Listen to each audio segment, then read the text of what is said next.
परिपाठामध्ये प्रत्येकाला एक गोष्ट सांगावी लागायची आणि जी गोष्ट असते ती गोष्ट कशी मांडली पाहिजे, कशी सांगितली पाहिजे हे मी तुम्हाला आत्ता शिकवतो. आणि ती गोष्ट सांगताना मी ज्या पद्धतीने गोष्ट तुम्हाला सांगणार आहे त्याच पद्धतीने तुम्हाला गोष्ट सादर करायची आहे. ओके. एक गोष्ट मोटिवेशनल स्टोरी, मोटिवेशनल म्हणजे त्याच्यातून काहीतरी मिळालं पाहिजे. नाही तर एक मांजर होता, एक बोका होता, एक हे होता, ते नका सांगू. काहीतरी लोकांना मिळालं पाहिजे.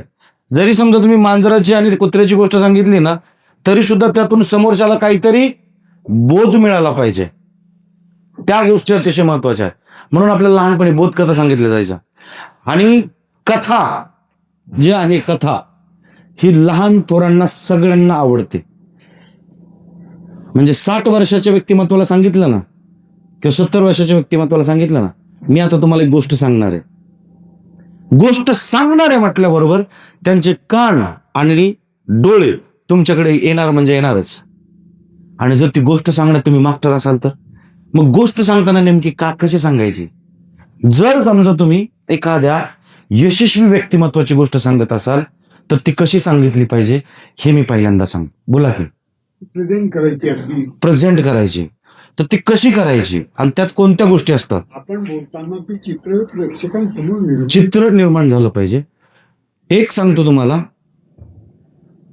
कधीही एका स्टोरीची सुरुवात ज्यावेळेस तुम्ही कराल ना तर काही वाक्य असतात. एक राजा होता. एकदा काय झालं, या अशा ओपनिंग स्टेटमेंटने सुरुवात करायची. ज्यावेळेस तुम्ही अशा प्रकारचं ओपनिंग स्टेटमेंट सांगता ना, एक गाव होतं भलं मोठं, तर ते गाव लगेच आपल्याला इमॅजिन व्हायला लागतं. असं स्टेटमेंट द्यायचं जेणेकरून की लोकांचं अटेन्शन ग्रॅब होईल. आणि ग्रॅब झाल्यानंतर मध्यात तुम्हाला सांगायचंय काय तर त्याच्या जीवनातला जो जीवनपट वगैरे न सांगता तो कोणत्या गोष्टींमुळे पेटून उठला, त्याच्यावरती किती अन्याय अत्याचार झाला. लक्षात ठेवा, माणसांना त्याच गोष्टी आवडतात ज्याच्यात जास्त दुःख वेदना असतात. ज्याच्यात जास्त दुःख आणि वेदना असतात. माणसांना त्याच गोष्टी आवडतात ज्याच्यामध्ये जास्त हास्य असतं किंवा जास्त विनोद असतात. म्हणून तर कपिल शर्मा शो आणि चला हवा येऊ द्या अशा प्रकारचे कार्यक्रम फेमस झाले, कारण त्यांना हसायला आवडतं. सेन्स ऑफ ह्युमर म्हणतात त्याला. बसता बसता जोक आपल्याला लगेच सांगता आले पाहिजे. जर असं केलं तर तुम्ही पॉवरफुल वक्ते म्हणून नावारूपाला येता. दुसरं, तुम्हाला हसवण्याबरोबर श्रोत्यांना रडवता पण आलं पाहिजे. गोष्ट अशी सांगायची, हसवल्याबरोबर रडवता पण आली पाहिजे. आणि सगळ्यात शेवटी तुम्हाला त्या लोकांना विचारायचं असतं, तुम्हाला त्या व्यक्तीचं नाव ऐकायला आवडेल का. तुम्हाला त्या व्यक्तीचं नाव ऐकायला आवडेल का. आणि मग सर्वात शेवटी नाव सांगायचं. जी यशस्वी व्यक्ती असेल तिच्याबद्दल तुम्ही गोष्ट सांगत असाल तर. आणि यशस्वी व्यक्ती म्हणजे मीच यशस्वी आहे म्हणून माझी गोष्ट नाही सांगायची. तुम्ही यशस्वी आता तुमची अख्खी स्टोरी तुम्ही सांगू शकता. उदाहरणार्थ, सरांकडे पॅरेंटिंगचा लव आणि कुशलना घडवण्याचा अनुभव आहे, तर तो पॅरेंटिंगच्या माध्यमातून तुम्ही जनतेसमोर, पालकांसमोर खूप चांगल्या पद्धतीने मांडू शकता. मुलं कशी घडवली. बैलगाडा शर्यतीचा तुमच्याकडे नाद आहे ना, छंद आहे ना, तर त्या छंदाबद्दल लोकांना जागरूकता निर्माण करू शकता आपल्या संभाषण कौशल्याच्या माध्यमातून. एखाद्या बैलाची स्टोरी सांगू शकता की माझ्याकडे एक बैल होता आणि त्या बैलाचं नाव सगळ्यात शेवटी सांगायचं. तो बैल कसा होता, त्याने बैलगाडा शर्यत कशी जिंकली आणि कशा पद्धतीने त्याने म्हणजे तुमचं गावात नाव रोशन केलं, त्याचं नाव ऐकायला आवडेल का. बैलाचंही नाव आणि तो होता. मग आता मी स्टोरी सांगतो. मॅडम इकडे बघा. ज्यावेळेस तुम्ही स्टोरी सांगता ना त्यावेळेस लोकांना प्रश्न पडला पाहिजे की कोणाची मी स्टोरी सांगतोय. काय पडलं पाहिजे. प्रश्न पडला पाहिजे की अरे कोणत्या माणसाची ही गोष्ट सांगितली जाते. चला मी एक स्टोरी सांगतो तुम्हाला.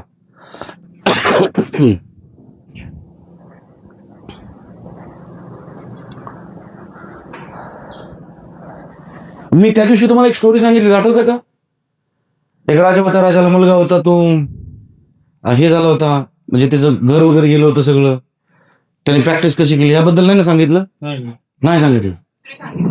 दुसरी कशाची, गाढवाची एक सांगितली होती. हा, आता मी स्टोरी सांगतो तुम्हाला. ओके, म्हणजे मी आठवतोय की तुम्हाला ती गोष्ट माहिती आहे की नाही. एक राजा होता, राजा, ग्रीक देशातील ही सत्य घटना. राजा हा फार पॉवरफुल होता आणि त्याचा आपल्या कुटुंबातील लोकांवरती प्रचंड विश्वास होता. म्हणजे त्याचा एक सख्खा चुलत भाऊ होता, कझिन म्हणतात, म्हणजे सख्खा चुलत भाऊ. तर हा चुलत भाऊ जो होता ना, हा थोडासा वाईट विचारांचा होता. त्याला असं वाटायचं की हा राजा मेला पाहिजे. पण राजा काय मरत नव्हता कशानेच, म्हणजे लवकर, कारण तो शूर योद्धा वगैरे होता. मग करायचं काय? कारण त्या ग्रीसमध्ये असा नियम होता, ज्या कुटुंबातील व्यक्ती राजा म्हणून असेल आणि तो जर गेला तर त्याच कुटुंबातील दुसरा व्यक्ती राजा म्हणून असणार. मग आता जो चुलत भाऊ होता त्याने आपल्या सख्या चुलत भावाचा खून केला, त्याच्या पत्नीचाही खून केला. मुलगा होता त्याला, तो मुलगा सापडला नाही, तो बाहेर खेळायला गेला होता, त्यामुळे तो मुलगा वाचला. सगळीकडे हाहाकार माजला, खून झाला, मारलं कोणी तर सख्या चुलत भावाने मारलं. जनता ही सगळ्यात भोळी, की आता राजा करायचं तर कोणाला करायचं, तर राजा त्यालाच करायचं ज्याने मारलं त्यालाच, ऑप्शनच नाही, कारण दुसरा माणूसच शिल्लक नाही, त्यांच्या कुटुंबात व्यक्तीच नाही. आणि जो मुलगा होता तो आहे 15 वर्षाचा. तो जोपर्यंत 18 वर्षाचा होत नाही, एक वय लिमिट होतं त्यांचं, तोपर्यंत त्याला राजा बनता येणार नव्हतं. मग आता करायचं काय? मग त्या चुलत भावाला ज्याने खून केला त्यालाच त्या ग्रीस देशाचा राजा बनवलं. त्याने राज्य फार चांगल्या पद्धतीने चालवलं, असं काही नाही की लोकांची मनं वगैरे जिंकली चांगली. आणि तो जो मुलगा होता त्याला मारायचंय, मग कसं मारायचं? असं जर मारलं तर लोक म्हणतील की हा सगळ्यात बेकार आहे, आपल्यालाही कोणीतरी मारेल. म्हणून त्याने काय केलं, त्या राजाने त्या मुलाला नको तशी कामं सांगायला सुरुवात केली. काबड कष्टाची कामं, ओझं वाहण्याची कामं, त्याला जेवायलाच द्यायचं नाही, त्याला त्रास द्यायचा, वेदना द्यायचा, टॉर्चर करायचं. आता हे सगळं केल्यामुळे त्या मुलाच्या शब्दांवरती तोत्रेपणा निर्माण झाला. म्हणजे त्याला बोलताना व्यवस्थित बोलता येत नव्हतं, तो बोलताना तोतलं बोलायचा, म्हणजे तो आत्मविश्वास त्याचा गायब झाला होता. तो अशा पद्धतीनेच बोलत होता. ज्या पण ठिकाणी जायचा तो जीव त्याची अडखळायचे, त्याला बोलायलाच येत नव्हता. मग एके दिवशी काय झालं, तो असाच कामाला चालला होता, म्हणजे चुलत्याने काहीतरी काम दिलं, लोक त्याला राजाचा मुलगा म्हणूनही ओळखत नव्हते, एवढी अवस्था बिकट होती. तर जाताना काय झालं, एक पार होती, पार माहिती ना, बाहेर असते बघा, पार वेश म्हणतात, आणि अशी कठडी असते. त्या कठडीवरती एक माणूस उभा होता आणि तो उभा राहून काहीतरी बोलत होता. सगळी गर्दी जमा झालेली होती, अशी जसं कीर्तनकार वगैरे कीर्तन करतात ना, तशा प्रकारे गर्दी जमा झाली होती. आणि त्या गर्दीच्या समोर तो उभा राहिला होता आणि तो माणूस बोलत होता आणि हा मुलगा श्रोत्यांमधून पाहत होता. हे सगळं भाषण वगैरे झाल्यानंतर आहे ना, सगळ्यांनी वेगवेगळ्या घोषणा दिल्या, कोणी टाळ्या वाजवल्या. त्या काळात फोटो वगैरे नव्हते, पण जवळ जाऊन कोणी शेक हँड वगैरे करत होतं आणि त्याचं कौतुक त्या वक्त्याचं करत होते. त्या दिवशी त्याला समजलं, आपल्याला जर गेलेलं राज्य परत मिळवायचं असेल तर आपल्या चुलत्याचा पराभव करणं हे पहिलं काम. पण पराभव करायचा असेल तर मला भाषण कौशल्य शिकावं लागेल. या माणसासारखं मला बोलता यायला पाहिजे. पण बोलता यायला काय, मी तर आता बोलतो की मला बोलताच येत नाही, माझे शब्द पतत नाहीत, मग मी कलू करतो, मला लोक नावं ठेवतील, मी जर असं बोललो तर लोक हसतील मला, मी कसं बोलणार. तो तोतातीच बोलू लागला. जसं जेवढे दिवस तो स्वतःशी बोलत करायचं काय, तर त्याने एक दिवस निर्णय घेतला, आपल्याला घर सोडायचंय आणि दूर निघून जायचंय. त्याने आपलं घर सोडलं सगळं आणि तो घर सोडून एका जंगलात गेला. घनदाट जंगल होतं आणि टेकडी होती. टेकडीच्या खालच्या बाजूला एक गुहा होती, त्याला केव म्हणतात. त्या गुहेत घुसला आणि गुहेत घुसून तो त्या माणसाने जे भाषण केलं होतं ते जेवढं आठवतंय तेवढं तो बोलत राहिला. पण बोलताना त्याला ते शब्द व्यवस्थित येत नव्हते, त्याला व्यवस्थित दी बोलत नव्हती, त्याचे शब्द कळायचे. मग त्याने कळायचं का, त्यावेळेस त्याला बोलू पण नव्हता कोणी माझ्या तलका. मग त्याला बोलू नये, मग त्याने काय केलं, त्याने त्या गुहेमध्ये मोठमोठ्याने ओरडण्याचा सराव केला. जीभ बाहेर जात नव्हती जास्त, तर त्याने जिभेचा व्यायाम केला आणि त्याने सराव करायचा म्हणून गारगोट्या माहितीये तुम्हाला? सागर गोटे म्हणतात त्याला, गारगोट्या.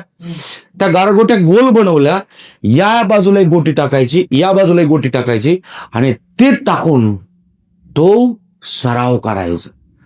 जर सराव करायचा, गारगोटी म्हणजे काय कमी आहे का? त्याच्या जिभेला एवढी लागायची ना, रक्त बंबाळ जीव व्हायचे. दिवसामागून दिवस गेले, जंगलातली कंदमुळं वगैरे खाऊन तो जगत होता, व्यवस्थित होता. पण आता शरीर आहे, हळूहळू त्याचे केस वाढले, एवढे केस वाढले की आता ते कटिंग करायला जावं तर लोक ओळखतील. मग आता करायचं काय? मग त्याने एक असं छोटंसं गाव शोधलं, त्या गावात गेला आणि त्या गावात जाऊन त्याने न्हाव्याकडे गेल्यानंतर कटिंग करायला सांगितलं. त्याची बरीचशी कटिंग झाल्यानंतर त्याच्या लक्षात आलं, जर अशी कटिंग झाली तर मला गावाकडे जाण्याचा इंटरेस्ट लागेल, मला तर सराव करायचा आहे. म्हणून त्याने आपल्या डोक्यावरचे अर्धेच केस कापायला लावले, अर्धे तसेच ठेवले एका बाजूचे. कारण मी जर बाहेर पडलो तर लोक मला हसतील, म्हणजे मी पुन्हा गुहेत येऊन सराव करेन. शेजारीच एक अशी मोठी ओढा होता, नदी होती, नदीचं मोठं पात्र होतं. त्या नदीच्या समोर जायचा आणि मोठमोठ्याने भाषण करायचं. त्याला ऐकायला कोणीच नव्हतं, पण त्याला एवढं वाटायचं की ही सगळी जनता आहे, हे पाणी वाहतंय, म्हणजे हे सगळे माझं ऐकणार आहे, त्याच्यात काही कीटक आहेत, याच्यात मासे आहेत, त्यांना माझं भाषण ऐकवायचंय. आणि मोठमोठ्याने ओरडून तो सराव करायचा. तोंडातून रक्त आलं तरी तो थांबत नव्हता. कधी कधी त्याला खाता येत नव्हतं, तरी तो सराव करत राहायचा. एवढा सराव केला आणि एक दिवस जाऊन त्याने गावामध्ये भाषण केलं. भाषण केल्यानंतर सगळी लोक हसायला लागले. म्हणले काय मूर्ख मुलगा, याला भाषण काही जमतच नाही. एवढा सराव करून त्याला भाषण जमलं नाही. हा पश्चातापामध्ये माघारी आला आणि आता करायचं काय? त्यावेळेस त्याला आठवलं की आपल्या घरामध्ये धर्मग्रंथाला खूप मानलं जातं. त्यावेळेस त्याच्या लक्षात आल्यानंतर त्याने धर्मग्रंथ एक शोधून काढायचं ठरवलं. पण त्याला धर्मग्रंथ कुठे मिळाला नाही. त्याने एका घरात जाऊन तो धर्मग्रंथ चोरून आणला आणि गुहेमध्ये जाऊन त्याची पारायणे केली. तुम्हाला सांगतो, जशी आपली भगवद्गीता धर्मग्रंथ आहे, तसा त्यांचा एक धर्मग्रंथ आहे. त्या धर्मग्रंथाचे 900 वेळा पारायणे केली. किती वेळा? आणि एखादी गोष्ट मी सांगितलं 21 वेळा, 100 वेळा जर तुम्ही लर्न केली ना तर तुम्हाला चांगला अभ्यास होतो. त्याने 900 वेळा धर्मग्रंथ वाचला. आणि लोक धर्मग्रंथाचे कसे असतात? वेडी असतात, धर्माबद्दल वेडी असतात. आणि त्याच्या ज्या गोष्टी शिकवल्या होत्या त्या अंमलात आणल्या. त्यांनी पहिल्यांदा एका गावात गेल्यानंतर त्यांनी तिथे आपली स्टोरी सांगायला सुरुवात केली. मी या राजाचा मुलगा आहे, माझ्यावरती अन्याय झालाय, माझ्यावरती अत्याचार झालाय, आणि मला तुम्ही माझ्यासोबत असला पाहिजेत. आपल्या भाषणाने लोकांना मंत्रमुग्ध करायचा, प्रेरित करायचा. एक गाव बाजूला घ्यायचा, दुसऱ्या गावात गेला, दुसऱ्या गावातील लोकांना आपल्या बाजूला केलं. काही तरुण मुलं त्याच्या बाजूने आली आणि एकदाच त्या सगळ्या माणसांनी राज्यावरती अटॅक केला. आणि जो चुलता होता त्याला बंदी बनवण्याची ताकद त्या मुलामध्ये निर्माण झाली. आणि त्याने बंदी केलं, आणि बंदी करून त्याने त्याच्यासारखं राज्य चालवलं आतापर्यंत ग्रीस देशामध्ये कोणीच चालवलं नाही. ज्या वेळेस त्या ग्रीस देशावरती संकट यायचं त्यावेळेस तो आपल्या संभाषण चातुर्याच्या जोरावरती सगळ्या लोकांना एकत्रित करायचा. आणि तो प्रत्येक आलेलं संकट आपल्या राज्यावरचं उडवून लावायचं. तो जगातील पहिला स्पीकर म्हणाला तरी हरकत नाही, एक मोठा स्पीकर म्हणाला तरी हरकत नाही. तुम्हाला त्या स्पीकरचं नाव ऐकायला आवडेल का? हॅलो, तुम्हाला त्या स्पीकरचं नाव ऐकायला आवडेल का? त्या स्पीकरचं नाव आहे डेमोस्थेनिस. नाव काय आहे? डेमोस्थेनिस. हे डेमोस्थेनिस नाव तुम्ही गुगलला सर्च केलं तरी गुगलला तुम्हाला मिळाल्याशिवाय राहणार नाही. Demosthenes is the best speaker. मी ज्या पद्धतीने आता गोष्ट सांगितली, अशाच प्रकारची एक गोष्ट तुम्हाला सांगायची. गोष्ट आवडली का तुम्हाला? गोष्ट आवडली? जर गोष्ट आवडली असेल तर मी जशी गोष्ट सांगितली, टाळी वाजवा यार, मी टाळी वाजवण्यासाठी म्हणतोय. जर आवडली, आता कसं झालंय माहितीये का, जेवण केलंय, 11 वाजले, दिवसभर सर तुम्ही एवढं थकवलंय, आता झोपू द्या. पण आपल्याला 12चा तो कार्यक्रम करायचा आहे. कशाचा? कोजागिरी आपण सेलिब्रेट करू. किती वाजता जायचं खाली आपल्याला? 11:45 जाऊयात. आता 11:30 वाजले ना, तर 11:30 खाली जाऊयात. हा, सांगून टाका त्यांना. आपण 11:45 जाऊ, तिथे मग दूध वगैरे तिथे व्यवस्थित करू. तोपर्यंत मी यांच्याशी गप्पा मारतो आणि काही विषयांवरती चर्चा करतो. तर गोष्ट मी जशी सांगितली आता, ही गोष्ट मी 10 मिनिटाची असेल, 5 मिनिटाची असेल, ही सांगितली, त्या पद्धतीने तुम्ही तुमच्या आयुष्यात घडलेली किंवा तुम्ही एखाद्या यशस्वी व्यक्तीची स्टोरी गुगलवर सर्च करा, युट्यूबला ऐका, कुठं ऐकायची ते ऐका, आणि ती स्पष्ट शब्दात प्रेझेंट करा. आता नाही, तुम्हाला बोलायचंय तिथे मी बोलायला लावणार आहे. आता थोडासा मला वेळ द्या. हो सॉरी ना. म्हणजे प्रयत्न नाही कराच, पण तुम्हाला थोड्या वेळाने मी संधी देतो. सगळ्यांच्याच मनात गोष्टी आलेल्या आहेत आता, हे का नाही? सगळ्यांच्या मनात एक ही गोष्ट ठरली आता. अरे ही गोष्ट मी सांगू शकतो, अरे ही गोष्ट मी सांगू शकतो, अरे ही गोष्ट मी शेअर करू शकतो. नाव कसं सांगायचं तुम्हाला? शेवटी सांगायचंय. बरं तुम्ही म्हणा, एवढी मोठी गोष्ट मी सांगितली पाहिजे का? तर बिलकुल नाही. तुम्ही छोटी जरी गोष्ट सांगितली, शेवटी जर नाव घेतलं तर ती गोष्ट झाली.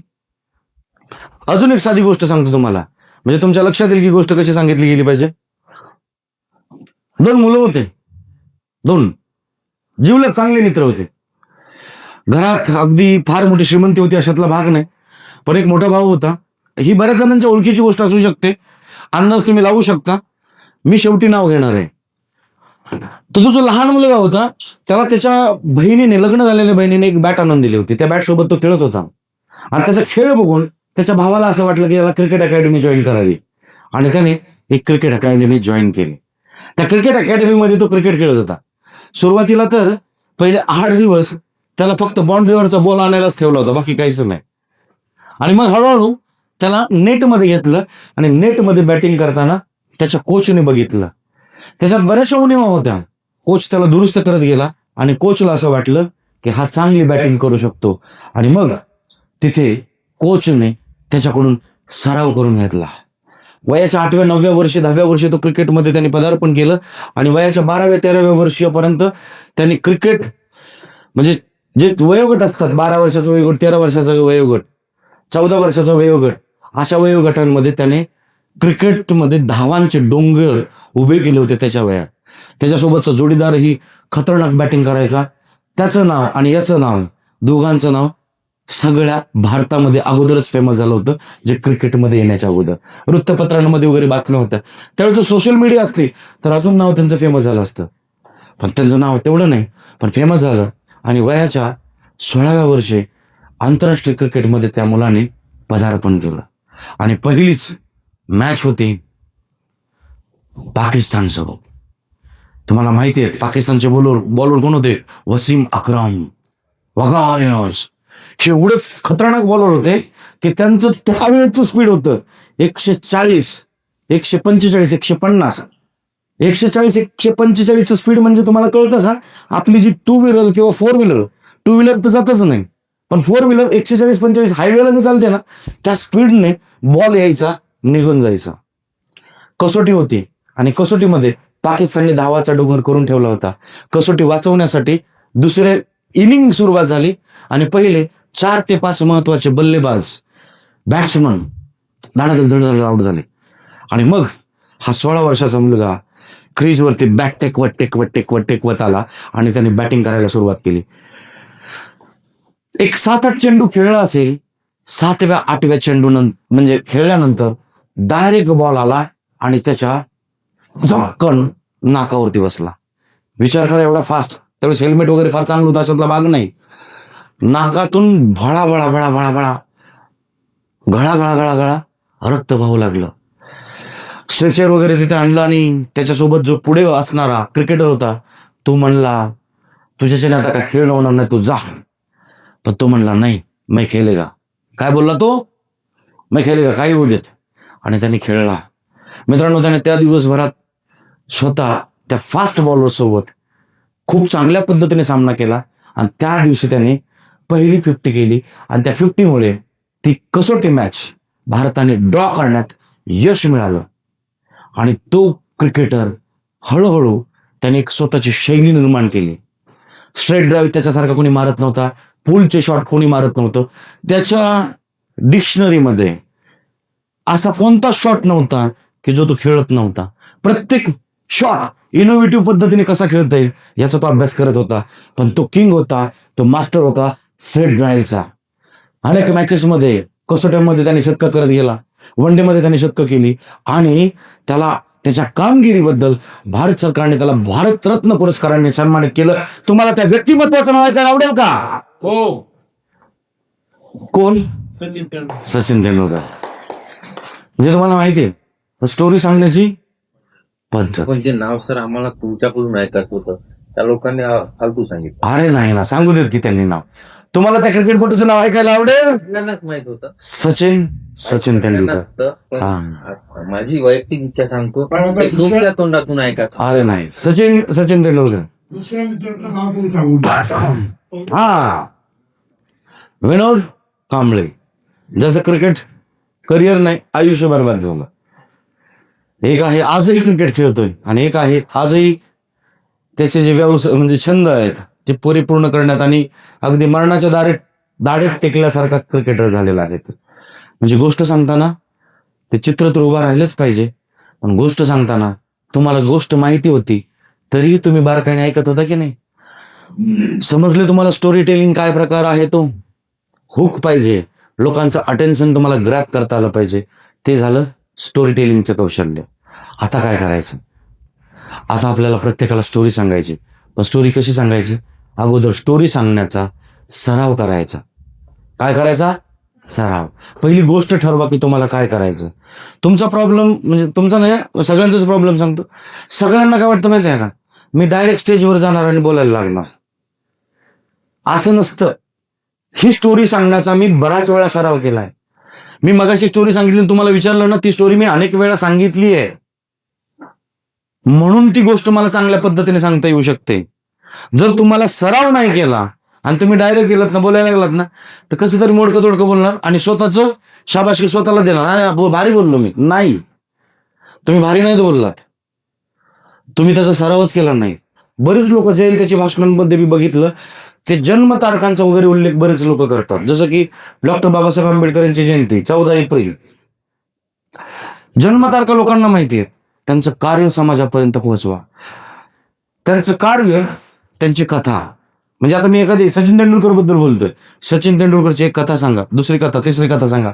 कथेच्या माध्यमातून तुमचं भाषण जे आहे ते विस्तारित व्हायला मदत होते, वाढायला मदत होते. आणि जेवढं भाषण वाढेल तेवढं अधिकाधिक चांगलं असतं. समजलं तुम्हाला? गोष्ट कशी सांगावी याच्याबद्दल तुमच्या मनात कोणता प्रश्न आहे का?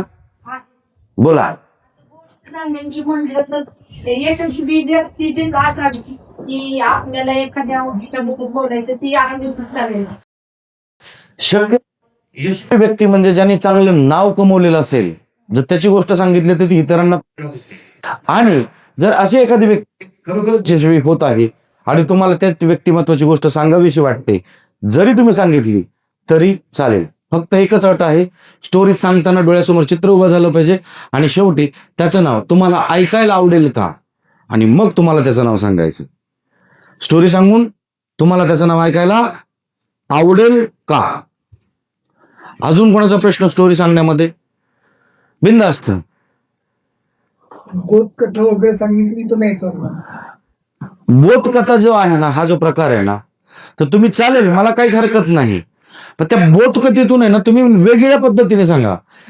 मोटिवेट म्हणजे एखाद्या जीवनातले, एखाद्या व्यक्तीच्या आयुष्यातला प्रसंग लक्षात ठेवा. लोकांना आहे ना, दुसऱ्याच्या आयुष्यात काय चाललंय ना हे ऐकायला जास्त आवडतं. माझ्या आयुष्यात काय चाललंय ना हे ऐकायला तुम्हाला जास्त आवडणार. तुमच्या आयुष्यात काय चाललंय ना हे मला ऐकायला आवडणार. म्हणून आहे ना, एखाद्या यशस्वी व्यक्तिमत्वाची स्टोरी सांगा. बोधकथा मग हळूहळू तुम्हाला सांगता येते. जर तुम्ही यशस्वी व्यक्तिमत्वाची गोष्ट सांगितली तर तुम्हाला दुसरी स्टोरी व्यवस्थितरित्या सांगता येणार. गोष्ट किती वेळा सांगावी? तुम्हाला जेवढ्या वेळ सांगायची, 1 तासभर म्हणाला तरी चालेल.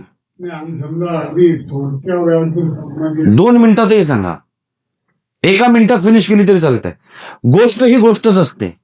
चला, मी मगाशी सचिन तेंडुलकरची 5 मिनिटापर्यंत गोष्ट सांगितली, 1 मिनिटातही मी ती गोष्ट फिनिश करू शकतो. एक मुलगा होता, क्रिकेट खेळायचा फार छंद होता. त्याच्या भावाने त्याला क्रिकेट अकॅडमी जॉईन करून दिली आणि वयाच्या 10व्या वर्षापासून 13 वर्षापर्यंत त्याने प्रत्येक मॅच मध्ये चांगले रन बनवत गेला. त्याच्यामुळे भारतीय टीम मध्ये त्याचं सिलेक्शन झालं. पाकिस्तान विरुद्ध मॅच खेळला, त्यामध्ये नाकावर बॉल लागला, परंतु तो खेळत राहिला आणि मॅच ड्रॉ होण्यासाठी मदत झाली. हळूहळू त्याने क्रिकेटमध्ये नाव कमावलं, शतकांचा बादशाह झाला तो, आणि भारत देशाने त्याला भारतरत्न पुरस्कार दिला. तुम्हाला त्या व्यक्तिमत्वाचं नाव ऐकायला आवडेल का? किती मिनिटात सांगितलं असेल? 40 किती? 30 सेकंदात एंड. स्टोरी तीच होती, सांगण्याची पद्धत वेगळी होती. तीच गोष्ट तुम्ही 5 मिनिटापर्यंत पण नेऊ शकता, तीच गोष्ट तुम्ही 1 मिनिटातही फिनिश करू शकता. तोच आता माझ्याकडे 3 दिवसाचा अभ्यासक्रम आहे. तुम्हाला मी स्लाइड किती दाखवले असतील माहिती, 5-7 स्लाइड दाखवले असतील. 5-6 ना, जास्त नाही ना. माझं इंट्रोडक्शन आणि आपण ते पोहोचलो होतो भाषण म्हणजे काय याच्यापर्यंत. बाकी तुम्हाला मी काय शिकवलं, सगळ्या गोष्टी तुमच्याकडून करून घेतल्या. कारण जेवढं मी तुमच्याकडून जास्तीत जास्त करून घेईल ना, तेवढे तुम्ही चांगले वक्ता होणार. आणि आज मला अभिमान आहे की तुम्ही, काल आहे ना, काल बऱ्याच जणांमध्ये आत्मविश्वास नव्हता, भीती होती, डळमळीत होता. आज तुम्ही तिथून बोलत होता ना, एक जणांमध्ये खरा वक्ता असा दडलेला होता, हातवारी तो असा करत होता. प्रत्येक जण, तुम्हाला माहिती आहे, ज्यावेळेस सगळे जवळ बसले होते ना, त्यावेळेस तुमचे हात असे सुटत नव्हते साहेब, माहिती आहे का. जशी लोक लांब गेले ना, त्यांचा व्हिडिओ तुम्ही रेकॉर्ड केलाय बघा, धनश्री मॅडम असे करून बोलत होते, असे बघितलं का तुम्ही. जस जनता लांब दिसते, आवाज वाढवायला लागतो ना, आणि ज्यावेळेस माणूस मोठ्याने बोलतो ना, पूर्णपणे तुम्ही आवाज वाढवून बोलत होता ना, त्यावेळेस तुमच्यातली भीती पूर्णपणे गायब झाली होती. आणि म्हणून तो डेमोस्टेनिस होता ना, तो समुद्र किनारी किंवा नदी किनारी प्रॅक्टिस करायचा, त्याचं कारण ते होतं की त्याच्यातली पूर्णपणे भीती जी आहे ती नष्ट झाली होती. आणि भीतीचा भाऊ नाही करायचा, घाबरायचं नाही भीतीला. आणि भीती जी आहे ना, भीती कोणत्या गोष्टीची नाही वाटली तुम्हाला भीती आतापर्यंत, विचार करा ना तुम्ही. प्रत्येक गोष्टीची भीती वाटलेलीच आहे.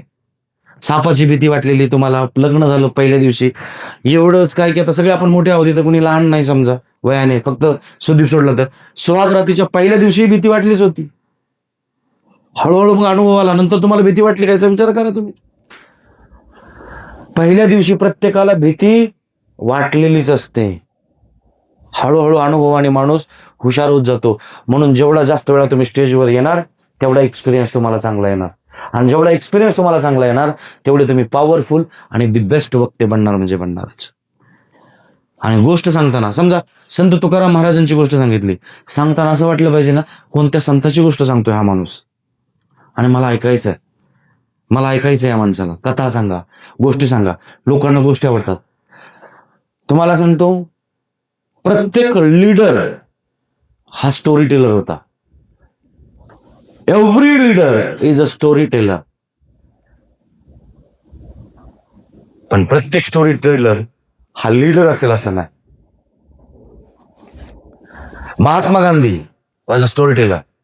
खूप चांगल्या गोष्टी सांगण्यात एक्सपर्ट होते ते.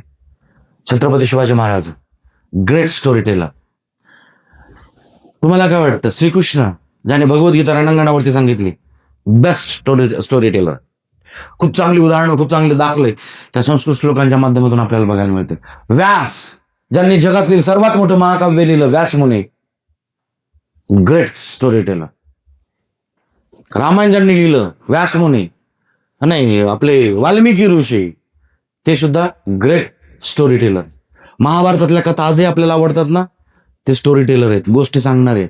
कथांच्या स्वरूपात तर त्यांनी सगळं मांडलं ना. छत्रपती शिवाजी महाराज यांच्याबद्दल आपल्याला जास्त कळतंय, आता माहिती झालंय. याच्या अगोदर महाराजांबद्दल पूर्वी नव्हतं माहिती लोकांना, कधीतरी कुठेतरी फोटो लावलेला असायचा. तुम्हाला आठवतंय का काळ सर तो, तुम्हाला आठवत असेल, महाराजांचं तेव्हा तेवढं नव्हतं प्रचार प्रसार. आत्ताच्या अलीकडच्या काळात आहे ना, महाराजांबद्दल जास्त प्रसिद्धी आली सर. आत्ताच्या अलीकडच्या काळात ही कशामुळे आली माहितीये, महाराजांचं नाव व्याख्यात्यांमुळे होऊ लागलं. जे शिवव्याख्याते होते, जसं की प्राचार्य शिवाजीराव भोसले, माहिती आहेत का तुम्हाला. सांगलीमध्ये त्यांचं एक गाव आहे, त्यांच्या गावात माझं व्याख्यान झालेलं आहे बरं.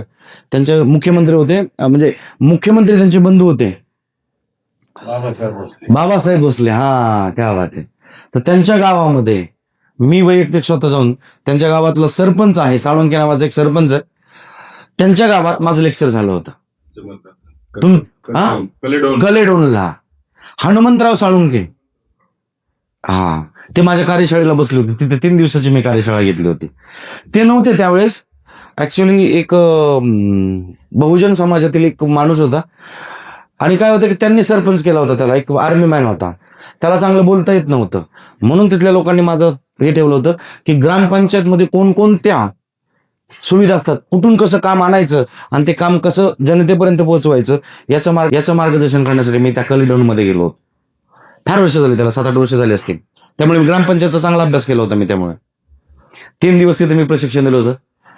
जबरदस्त, म्हणजे सकाळपासून संध्याकाळपर्यंत कामधंदे सोडून त्यातल्या सरपंचाने, त्यांचे जे सदस्य होते, जी बाकी टीम होती, त्यांनी ते सगळं ऐकलं होतं.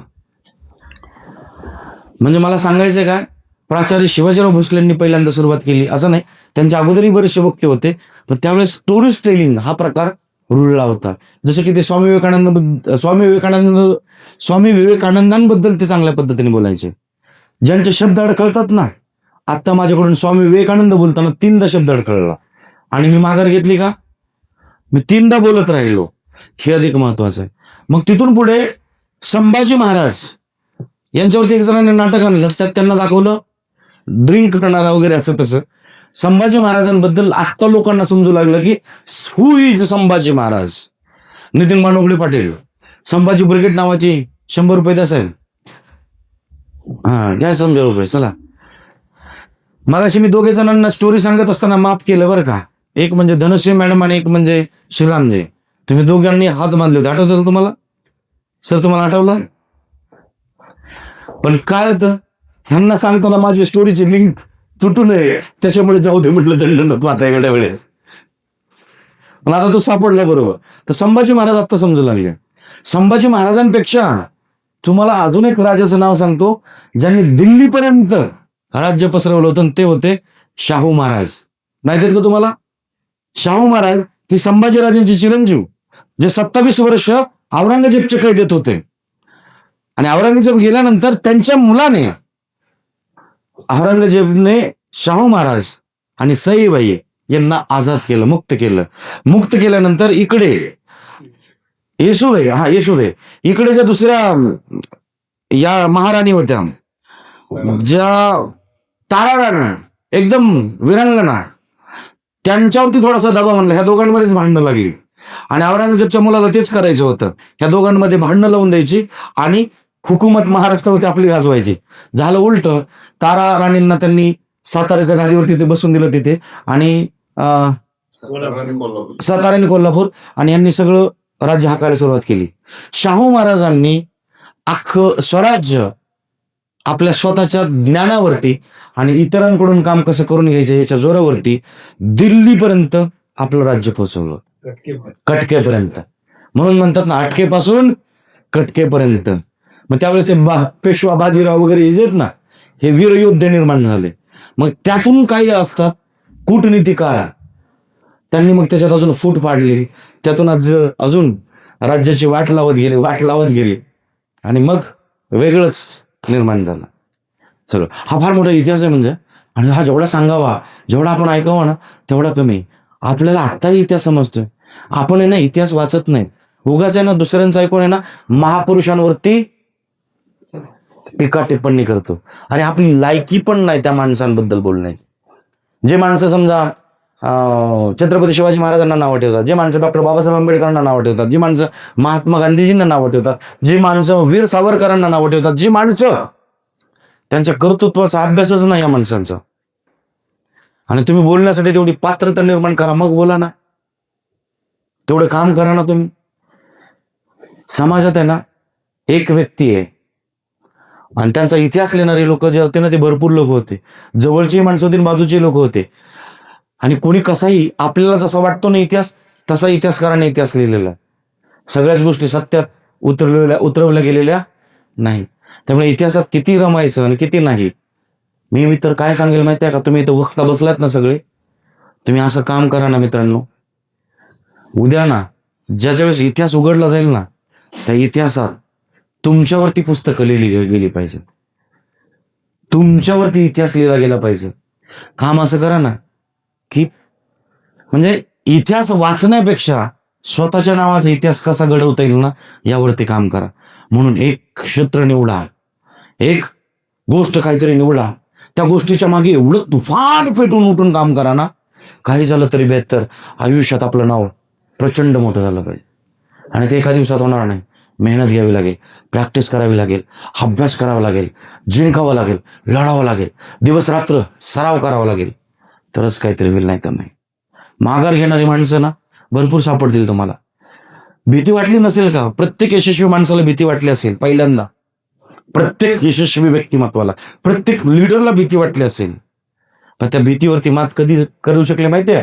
ज्यावेळेस त्या भीतीचा ते सामना करू शकले. म्हणून कोणतीही भीती असो, नाही घाबरायचं. माणूस नको तिथे घाबरत नाही. समजा सुदीप आहे, सुदीपला तू एखाद्या मुलीला प्रपोज केलंय का रे? खरं सांग, खोटं नको बोलू यार, खरं सांग. नाही. तू खोटं बोलतोस असं तुझ्या चेहऱ्यावरून वाटतंय मला.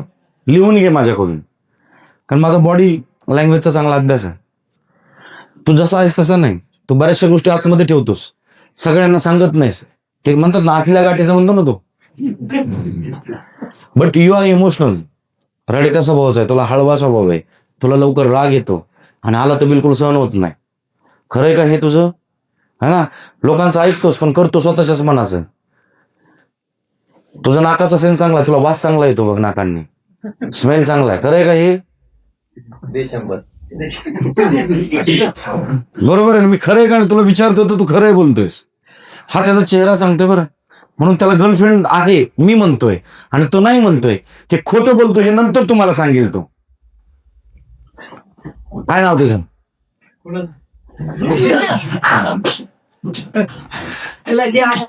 तिचं म्हणजे आवडत होती का?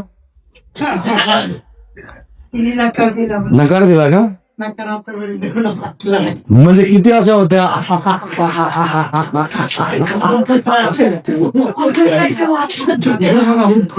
पहिल्यांदा प्रपोज केला त्यावेळेस फाटली होती का नाही? भीती वाटली होती का नाही? मान्य केलं बघा तुम्ही. ज्यावेळेस तू सेकंड टाइम प्रपोज केला त्यावेळेस तुला काय वाटलं का?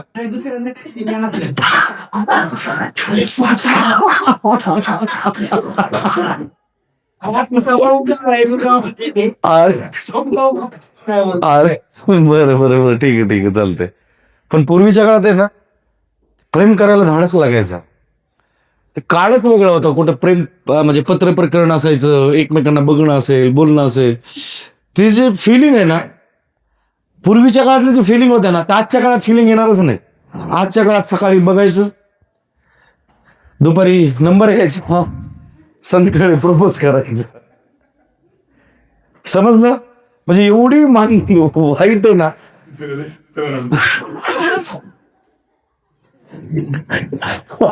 ही मानसिकता पण चालली.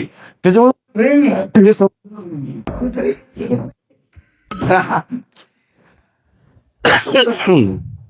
त्याच्यामुळे ना माणसाला प्रेम आहे ना, प्रेम हे होतच नाही माणसाला लवकर.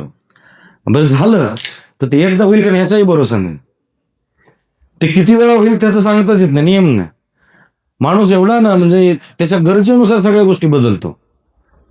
म्हणजे ज्यावेळेस तो सज्जन असतो ना त्यावेळेस त्याला सगळ्या गोष्टी पाप वाटायला लागतात. ज्यावेळेस तो पाप करतो ना त्यावेळेस म्हणतो नाही काय नसतं, ते ओके असतं सगळं, जगात कसं असतं तसं आपलं असतं, असं म्हणतात लोक. आणि पाप आणि पुण्य आहे ना, ओशो सांगतात काहीच नसतं. ओशो म्हणतात पाप आणि पुण्य काहीच नाही. पाप करतात म्हणून पुण्य करणाऱ्याला महत्व आहे. आणि जर पाप करणारे जर एवढंच पाप करणारी माणसं जर असती आणि त्यांना जर काहीतरी शिक्षा मिळणार असते ना, तर आज म्हणजे भारतातले सगळे राजकारणी मेले असते. पण ते सगळ्यात जास्त वर्ष जगताना दिसतात राजकारणी, बरोबर की नाही? म्हणजे त्यांच्यासारखं पाप कोणी करत नाही, माहिती आहे तुम्हाला. आता तुम्ही मान्य तर करा सर. हा, सिस्टीम चुकीची म्हणून पाप करणाऱ्याला सुटतात. कसं काय सिस्टम चुकीची? सिस्टमच त्यांनी बनवली आहे. आणि लक्षात ठेवा, एक इमँग नावाचा ना हे आहे, जापनीज नाही चायनीज, इनअँग. तर तो इनअँग काय माहित आहे का? तर एक असं सर्कल आहे, म्हणजे एक यंत्र आहे त्याचं इनअँग. याच्यावरती त्या इनअँग नावाच्या माणसाने काय केलं, रिसर्च केला, सर्च केला आणि त्याला असं केलं. दोन गोष्टी असतात, म्हणजे एक म्हणजे इकडे 50% आणि इकडे 50%. लक्षात ठेवा, या 50% जर चांगली लोक असतील ना तर 50% काय येतं, वाईट लोक आहेत. आता हे चांगली कशामुळे ठरतात बरं? ही हा, ही वाईट आहेत म्हणून. म्हणजे चांगल्याला किंमत कोणामुळे येते, मग हे वाईट कसे? कोणामुळे किंमत आली? चांगल्याला. आणि चांगल्यामुळे कोणाला किंमत आली? वाईटांना. आणि जेवढे वाईट लोक आहेत हे जे आहेत ना, हे आहेत म्हणून हे आहे. पुण्य आहे म्हणून पाप आहे. छापा आहे म्हणून त्या काट्याला महत्व आहे. दोन्ही बाजूनी जर छापा असता तर शोले सारखा किस्सा घडतो. मग कळलं का तुम्हाला? शोलेमध्ये बघितलं ना तुम्ही, तो ज्यावेळेस अमिताभ मरतो त्यावेळेस त्याच्याकडे एक काटा असतो आणि तो कसा असा उडवतो आणि बोलायला सांगतो कोणाला? धर्मेंद्रला. धर्मेंद्र हेच बोलतो आणि तो म्हणतो आता तू तिकडे जा, मी तर लढतो. आणि तिथं तो लढतो अमिताभ आणि अमिताभचा जीव तिथे जातो. ज्यावेळेस मरतो त्याच्या वेळेस त्याच्या हातात तो सिक्का असतो आणि त्या सिक्क्याचे ज्यावेळेस तो उघडतो त्यावेळेस ते दोन्ही पैलू दोन्ही बाजू एकसारख्याच असतो. आणि त्यावेळेस सगळ्यात जास्त दुःख कोणाला होतं? धर्मेंद्रला होतं. आणि मग त्यातला मग तो धर्मेंद्र जागा होतो आणि तो गब्बरला मारून टाकतो. समजतं तुम्हाला? म्हणजे वाईट लोक आहेत म्हणून चांगल्याला किंमत आहे, चांगले लोक आहेत म्हणून वाईटाला किंमत आहे, न बोलणारी माणसं आहेत म्हणून बोलणाऱ्या माणसाला किंमत आहे.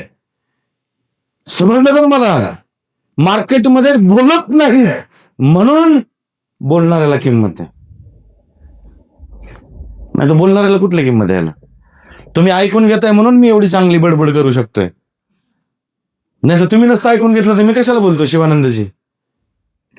बरोबर की नाही? तुम्ही ऐकून घेताय म्हणून मी तुमच्यासोबत बोलतोय, नाही तर कशाला बोललो असतो? आणि तुम्ही एवढे चांगले आहात ना, किती सुंदर ऐकताय. आणि असं होतं ना की तुम्ही एवढं ऐकण्यामध्ये असं मंत्रमुग्ध झाल्यासारखं होतं ना, मला कळत नाही की माझं चुकतं की बरोबर बोलतोय. एक वेळ असं येतो, अरे हे नेमकं बरोबर चाललंय ना, आपण बरोबर ट्रॅकवरती आहोत ना. म्हणजे ते काय होतं माहिती का, हिप्नोटाईज झाल्यासारखं सगळं वातावरण निर्माण होतं म्हणजे. आणि हे खरं आहे म्हणजे की तुम्ही आहे ना माझ्यावरती खूप प्रेम करता हे दिसून येतं.